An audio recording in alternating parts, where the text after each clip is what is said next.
Bismillahirrahmanirrahim. Assalamualaikum warahmatullahi wabarakatuh.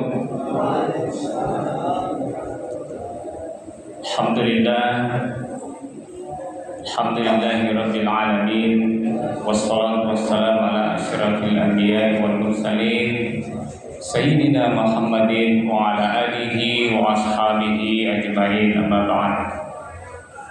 Qala Allah Ta'ala fi kitabihil karim, a'udzu billahi minasyaitonir rajim. Kuntum khaira ummatin ukhrijat lin-nas ta'muruna bil ma'ruf wa tanhauna 'anil munkar wa tu'minuna billah. Shadaqallahul 'azim. Bapak Ibu hadirin jamaah tarawih yang sama dirahmati dan dimuliakan oleh Allah Subhanahu wa taala. Alhamdulillah, kembali kita memuji dan bersyukur atas kehadiran Allah Subhanahu wa taala. Oleh karena atas segala limpahan rahmat, hidayah dan taufiknya kepada kita sekalian, sehingga alhamdulillah pada malam ini kita sudah memasuki malam yang ke-13 di bulan Ramadan, bulan yang penuh dengan kemuliaan, keberkahan di dalamnya. Mudah-mudahan kita diberikan kekuatan dan keistiqomahan hingga akhir Ramadan ini, dan kita bisa beribadah dengan sebaik-baiknya, dengan semaksimal mungkin di kesempatan Ramadan tahun ini. Semoga insyaallah kita mendapatkan banyak kebaikan di dalamnya sebagaimana yang dijanjikan oleh Allah Subhanahu wa taala. Segala amalan kita, segala ibadah kita akan dilipat gandakan pahalanya oleh Allah Subhanahu wa taala, antara 10 kali lipat sampai 700 kali lipat. Bahkan ibadah puasa disebut oleh Allah Subhanahu wa taala sebagai ibadah yang dilipat gandakan, yang dibalas oleh Allah Subhanahu wa taala secara langsung. Tentu ini memiliki keistimewaan tersendiri. Salawat beserta salam tak lupa pula kita menyampaikan atas junjungan kita yang mulia Rasulullah Muhammad sallallahu alaihi wasallam. Nabi kita sebagai suri teladan kita yang paling baik dalam kehidupan keseharian kita. Mudah-mudahan kita tentunya bisa senantiasa meneladani Nabi kita Muhammad SAW hingga akhir hayat kita. Amin ya rabbal alamin. Hadirin jamaah tarawih yang sangat dirahmati di belakang Allah Subhanahu wa taala. Jadi pada malam hari ini kita akan membahas satu judul ceramah di malam yang ke-13 ini, yakni kita umat terbaik. Jadi kita adalah umat terbaik. Jadi umat Islam ini adalah umat terbaik, dan yang menyampaikan ini adalah langsung oleh Allah Subhanahu wa taala di dalam Quran surah Ali Imran ayat 110. A'udzu billahi minasyaitonir rajim. Kuntum khaira ummatin ukhrijat lin-nas ta'muruna bil ma'ruf wa tanhauna 'anil munkar wa tu'minuna billah. Kata Allah Subhanahu wa taala, kuntum khaira ummatin. Kalian. Jadi kalian ini adalah umat Islam. Jadi Allah mengatakan kalian umat Islam ini khaira ummatin, adalah sebaik-baik umat. Ukhrijat linnas, yang dikeluarkan atau dihadirkan di tengah-tengah umat manusia. Jadi umat manusia secara keseluruhan. Kenapa? Karena Islam ini tidak hanya untuk umat tertentu atau kaum tertentu atau bangsa tertentu, tapi Islam ini untuk seluruh umat manusia. Wa ma arsalnaka illa kafatan linnas. Tidaklah kami mengutus engkau Muhammad melainkan untuk seluruh umat manusia. Ya, bedanya dengan umat-umat terdahulu. Ya, kalau nabi-nabi terdahulu itu diutus untuk umat tertentu, kaum tertentu. Misalnya Nabi Musa hanya untuk kaum Bani Israel misalnya, Nabi Isa untuk orang-orang Nasrani, Nabi Nuh misalnya hanya untuk kaumnya Nabi Nuh saja. Ya, begitu pula dengan Nabi Soleh, Nabi Shu'aib, Nabi Hud dan lain sebagainya. Ya, jadi masing-masing punya umat sendiri. Ya. Bahkan di masa Nabi Ibrahim alaihissalam itu diceritakan di dalam Al-Quran, misalnya itu diutus bersama-sama dengan Nabi Ibrahim di satu kaumnya sendiri yang penyembah patung itu. Kemudian Nabi Lut, Nabi Lut itu keluarga juga dari Nabi Ibrahim, itu diutus juga sendiri untuk kaum Nabi Lut. Ya, kaum Nabi Lut ini yang apa namanya itu yang dikutuk ya, karena melakukan tindakan perbuatan asusila ya, laki-laki sama laki. Jamaah tadi yang sama dirahmati Allah Subhanahu wa taala. Apa yang membuat kita menjadi umat terbaik? Yang pertama, kita diperintahkan oleh Allah Subhanahu wa taala untuk menegakkan amar ma'ruf nahi mungkar. Ya. Di dalam ayat itu disebutkan bahwa ta'muruna bil ma'rufi wa tanhauna 'anil munkar. Jadi kalian itu umat Islam diperintahkan untuk menegakkan amar ma'ruf dan mencegah kemungkaran. Maka ini tugas utama kita. Yang pertama adalah mendakwakan Islam, menyampaikan kebenaran. Ya. Maka apa yang dilakukan oleh baginda Nabi kita Muhammad SAW tentu adalah mendakwakan Islam ini, baik ketika beliau masih sendiri, baik begitu pula ketika sudah banyak pengikutnya. Ya, baik ketika masih di Mekah maupun ketika beliau sudah ada di Madinah. Begitulah seterusnya. Setelah Nabi SAW wafat pun terus dakwah ini dilakukan sampai hari ini. Jadi umat Islam tidak pernah berhenti menyampaikan dakwah Islam ini, baik kepada umat Islam sendiri maupun kepada seluruh umat manusia. Karena dakwah menyeru Islam ini tidak dibatasi hanya kepada ya orang Islam saja. Tentu diperintahkan untuk disampaikan kepada seluruh umat manusia. Ya, hanya saja memang kita tidak boleh memaksa. Ya, la ikraha fiddin. Tidak ada paksaan di dalam memeluk agama ini. Ya, hanya saja bahwa kalau mereka tidak memeluk Islam, maka tentu tidak menemukan jalan keselamatan.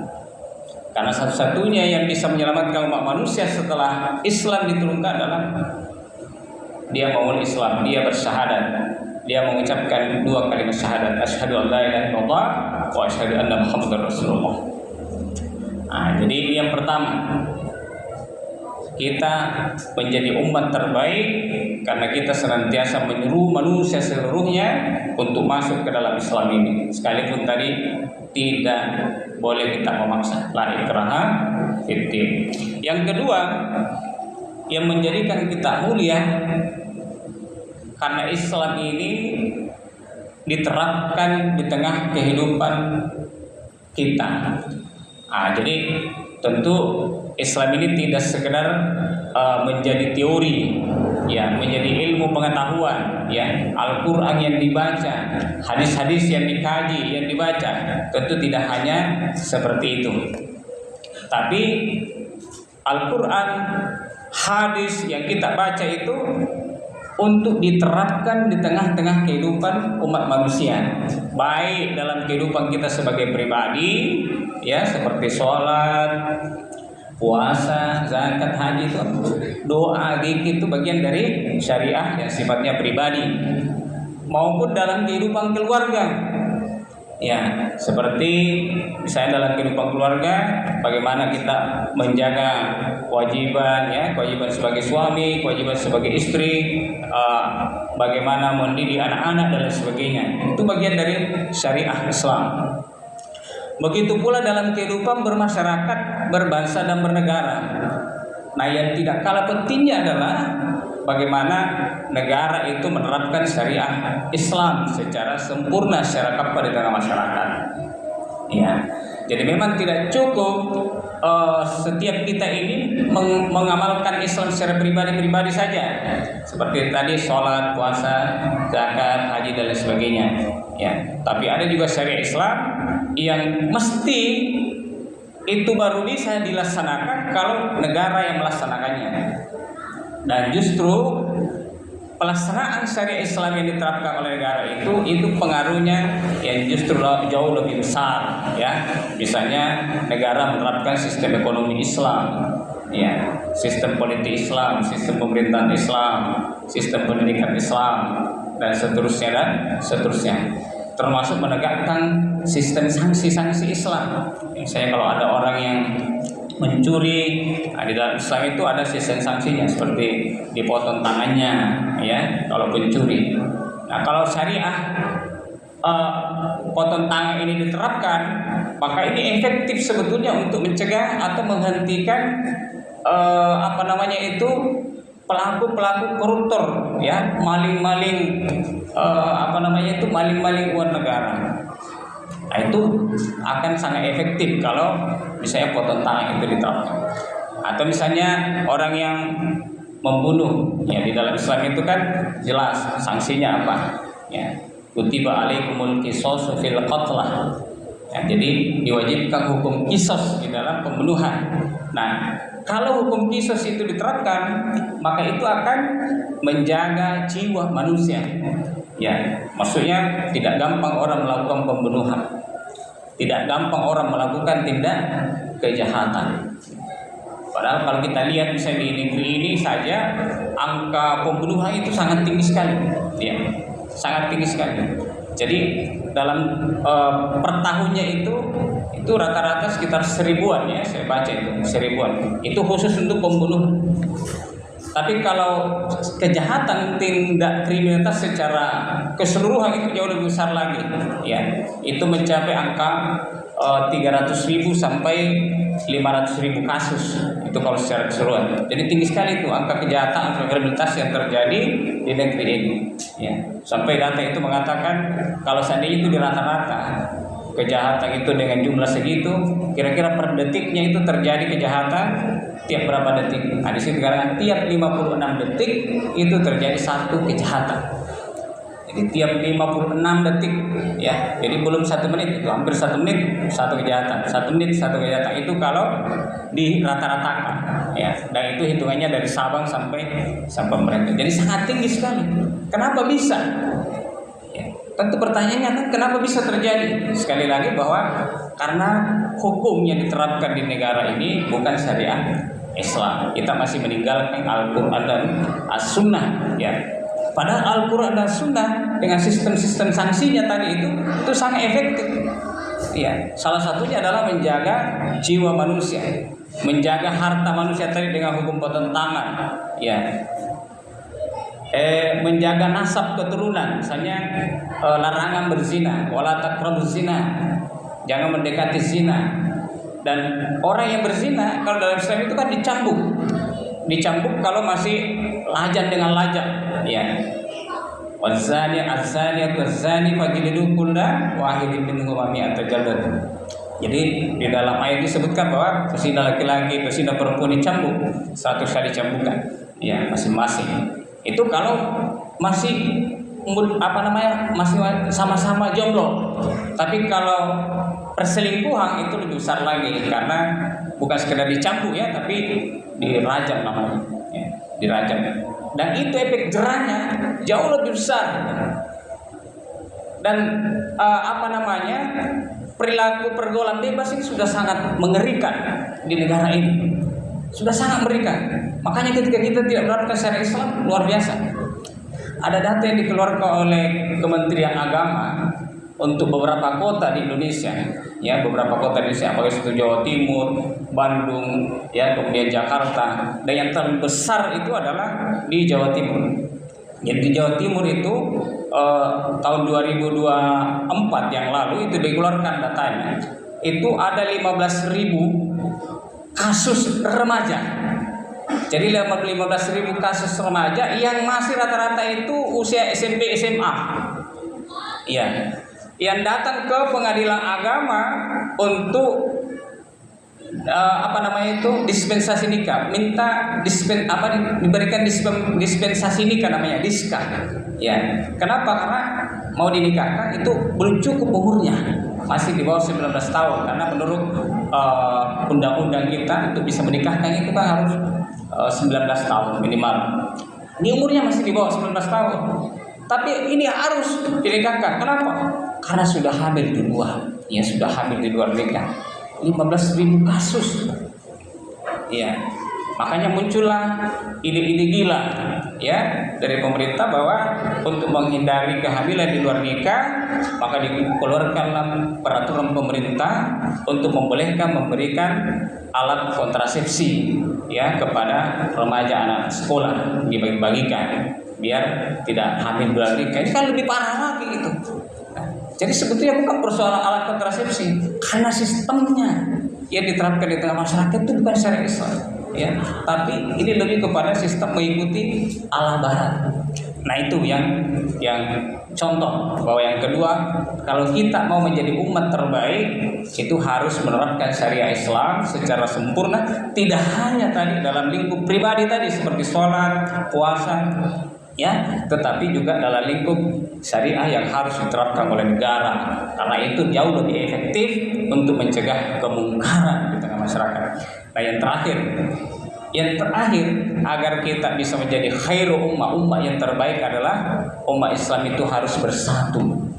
Ya, harus bersatu umat Islam, bukan hanya bersatu di Indonesia, tapi bersatu di seluruh dunia.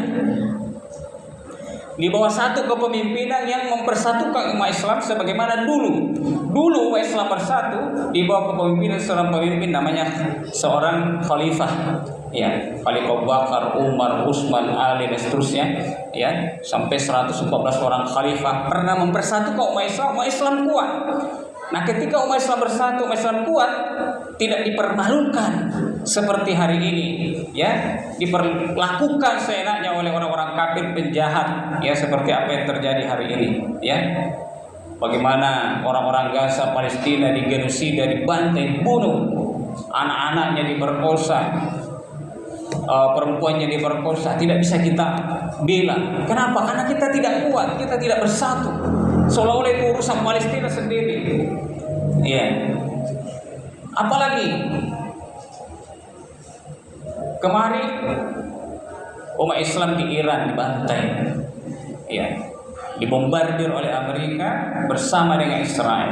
Serang dengan serangan rudal yang ganas yang luar biasa, yang merudal sekolah, yang kemudian diperkirakan ada 200 orang siswa anak sekolah yang meninggal di situ.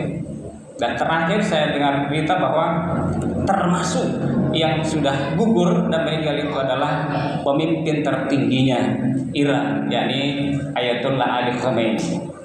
Ya. Dan beberapa orang putrinya yang ikut dan cucunya yang ikut gugur di dalam pembunuhan yang dilakukan oleh Amerika dan Israel. Itu bayangkan, jamaah sekalian dirahmati oleh Allah Subhanahu wa taala, Amerika dan Israel itu gembongnya perusak dan pengacau dunia. Ya, coba kita lihat sebelumnya ada Venezuela, presidennya diculik. Ya, jadi perusak dunia itu adalah Amerika. Di mana-mana dia sok jagoan. Tapi kenapa bisa mereka begitu? Karena dia melihat bahwa umat Islam itu lemah, karena berpecah belah menjadi banyak negara-negara kecil di dunia, tidak punya apa-apa umat Islam itu. Coba kalau kita bersatu sebagaimana dulu umat Islam bersatu di bawah satu kepemimpinan namanya seorang khalifah, maka tidak ada yang berani orang-orang kafir untuk memperlakukan apalagi mempermalukan kita. Nah, itulah sebetulnya yang kita inginkan, bahwa mudah-mudahan nanti umat Islam ini kalau mau menjadi umat terbaik yang disegani oleh bangsa-bangsa dunia sebagaimana dulu, maka itu 3 rumusnya tadi kita katakan, bahwa yang pertama kita harus terus menyuarakan dan menyampaikan Islam di tengah masyarakat. Kita bina umat, mereka paham Islam secara sempurna, secara kafah, sehingga mereka menjadi orang terbaik. Yang kedua, terapkan syariat Islam secara sempurna di tengah masyarakat, maka itu punya efek kemaslahatan yang luar biasa dengan masyarakat. Yang ketiga, umat Islam harus bersatu, karena kapan kita tidak bersatu, kita menjadi lemah dan menjadi mainan oleh bangsa-bangsa Barat yang jahat seperti Amerika dan Israel ini. Ya, saya kira itu jamaah sekalian rahmatillah Allah Subhanahu wa taala yang bisa kita sampaikan pada malam hari ini. Mudah-mudahan bulan Ramadan ini menjadi momen di mana kita memperkuat keimanan dan takwa kita kepada Allah Subhanahu wa taala, dan kita keluar dari bulan Ramadan ini membawa predikat yang terbaik yang dijanjikan oleh Allah Subhanahu wa taala.